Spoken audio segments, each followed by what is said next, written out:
Hello students, today we are going to discuss about the composition of soil. Composition of soil depends on nature of parent rock and the quantity and type of organic material present in it. And the following components are generally found in a soil. These are inorganic substances. Most of the inorganic substances present in the soil are derived from the parent rock. And addition of fertilizers also affect the inorganic content of a soil. Fertilizers are the chemicals that are added in the soil to increase the fertility of the soil, and they are nutrient specific. The second component is organic matter, which is also known as humus. We know that the dead and decaying part of the plants and animal excreta and residue of soil organisms is known as a humus, and humus increases productivity as well as the water holding capacity of the soil. Soil water, it is generally present in the spaces between the soil particles, and the water content of a soil has a significant effect on plants productivity, and different crops however differ in their irrigation requirement. For example, paddy and maize. Paddy means rice crop. Paddy and maize requires a lot of water, whereas wheat require very less amount of water for its growth.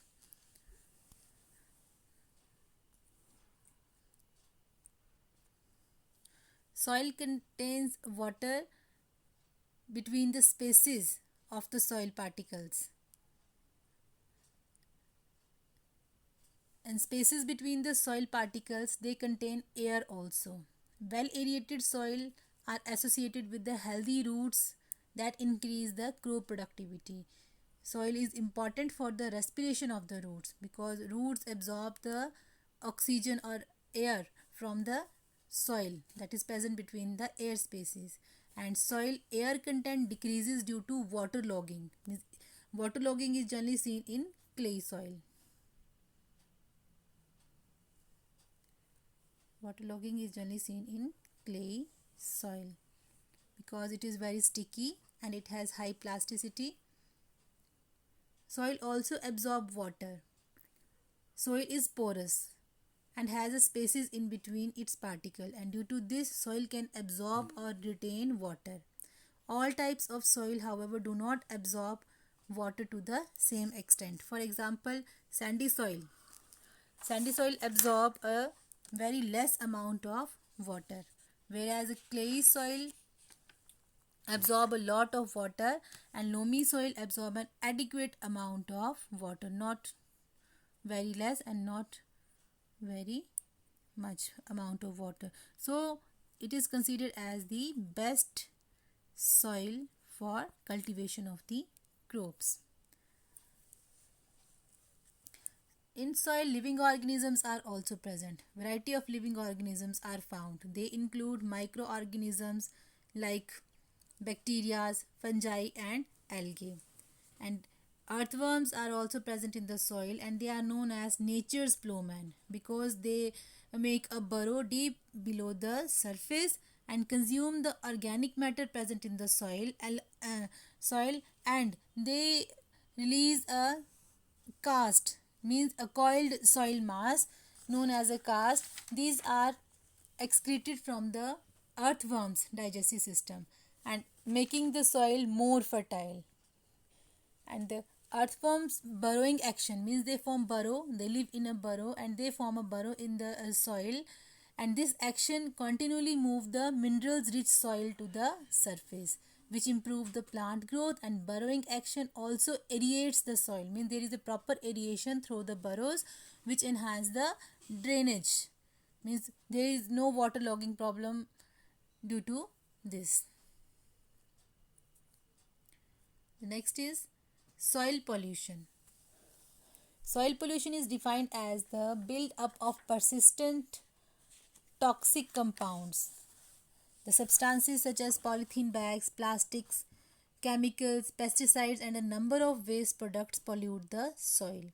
They kill the organisms living in the soil, so we must avoid the use of plastic bags and demand to ban the polythene bags and plastic.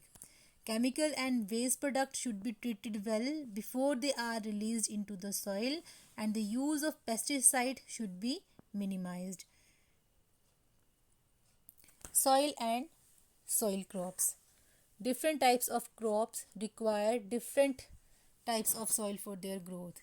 And in India, in different parts of India, the soil is different due to the type of parents rock present in there and the amount of humus present in that soil. Other factors that affect the nature of the soil are climatic factor like temperature, light, wind, rainfall, and humidity.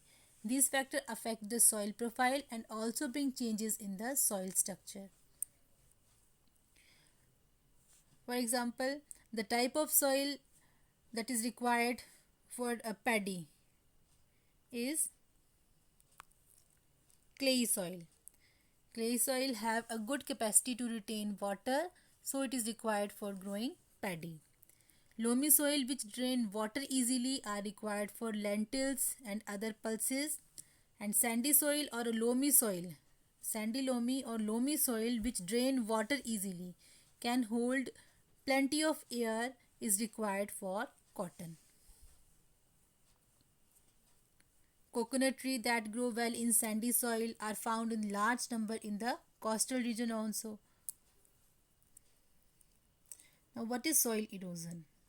Soil erosion means the carrying away of the top fertile layer of the soil by the agents like wind, water, and wind and water is called soil erosion, and it occurs faster on barren land where there is little or no vegetation like in desert. Now, what are the factors that are responsible for soil erosion? The first one is deforestation. Deforestation is the cutting of trees in a large number, and it is the main cause of the soil erosion. Floods. Flood water washes away the topsoil and thus causes soil erosion. Forest fire is also the factor that is responsible for soil erosion. It burns the plant that cover the soil surface, and they expose the soil to agent like wind and water, which causes soil erosion. Overgrazing is also a factor. Grazing of animal on the same piece of land year after year is also a reason of soil erosion. So how can soil erosion be reduced, or how can it be we can prevent the soil erosion? The best way is afforestation. To reduce or prevent the soil erosion is the planting of trees in a large number, because the roots of the trees hold the soil together, means they bind the soil together and prevent the soil from being washed away by fast moving air and water. They slow down the speed of the wind also. Construction of dams to control the floods. Terrace farming on hilly areas is an effective way to minimize the soil erosion, and it is done by making steps on hill slopes. This reduces the speed of flowing water down the hill and prevents soil erosion. And by building burns and embankments, soil erosion can be reduced. So there is a home assignment for you. You have to study the figure given below and answer the question that follow. From where do drops of water come on the inner wall of the jar? Why do air bubbles come out of the soil when water is poured into it?